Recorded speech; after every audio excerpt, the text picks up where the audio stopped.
అవుగాని మీరేనడన్నా collector ఆఫీస్కి పోయిర్రా? పోయినోళ్ళకి తెలుస్తాయి గా తిప్పలు. ఒకసారి దానికని పోతే మొదలు పలానా సర్టిఫికేట్ తీసుకురా ఆడికెళ్ళి అని అంటాడు. ఆడికెళ్ళి ఆటో కట్టుకొని ఈడికొస్తే అయ్యో సార్ లేడు బాబు ఇప్పుడే బయటకు పోయిండు, ఎప్పుడు వస్తాడో తెలియదు అని అంటారు. గంటకో 2 గంటలకో ఆ సార్ వస్తే సర్టిఫికేట్ తీసుకొని మళ్ళీ కలెక్టర్ బంగ్లా కాడు కూరకాలి.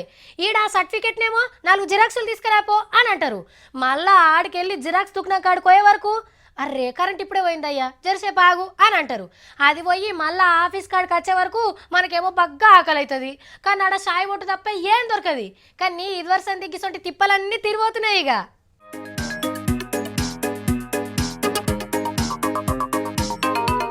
ఎట్లున్నాయి కొత్త కలెక్టర్ ఆఫీస్ల నక్షలు? పెద్ద బిల్డింగ్లు, ముంగట పచ్చటి పార్కులు, కార్లు పెట్టుకునేందుకు సెపరేట్ పార్కింగ్, ఇట్రోకు హోటలు, వచ్చినోళ్ళు కూర్చునేందుకు హాల్. ఇక లోపట్టుకోతే కళ్ళు షమక్కు మనాలే. మీటింగ్ పెట్టే హాల్లో 1000 మంది కూర్చొని ముచ్చట్లు పెట్టొచ్చు. ముంగట పెద్ద టీవీ ఉంటది. కలెక్టర్ ఆఫీస్కి వచ్చినామా కంప్యూటర్ల కంపెనీకి వచ్చినామా అని అనిపిస్తుంది. 20-25 ఎకరాల జాగల 1 నంబర్ బిల్డింగ్లు కట్టిస్తుర్రు.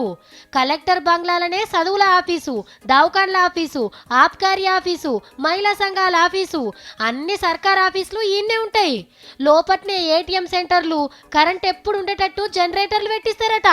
ఒక్కపారి లోపట్టుకోయినామంటే ఏ పనున్నా అయిపోవాల్సిందే. ఇక సీఎం సారు గాలి మోటార్లు వస్తే డైరెక్ట్గా కలెక్టర్ ఆఫీస్లోనే దిగేటట్టు హెలిప్యాడ్ సౌలభ్యం చేస్తారట. ఎక్కడికెళ్ళి ఏడాది లోపట్లనే బిల్డింగులు కట్టాలి, కొత్త ఆఫీసులకెళ్ళి ఏలువడి సురువు కావాలి అని గట్టి పట్టుతోనున్నాడట ముఖ్యమంత్రి సారు. నల్గొండ, రంగారెడ్డి, సంగారెడ్డిల ఆఫీసులు మంచిగానే ఉన్నాయి కాబట్టి కడమ 28 జిల్లాలల్లా ఈ కొత్త ఆఫీసులను చూడబోతున్నాం అన్నట్టు.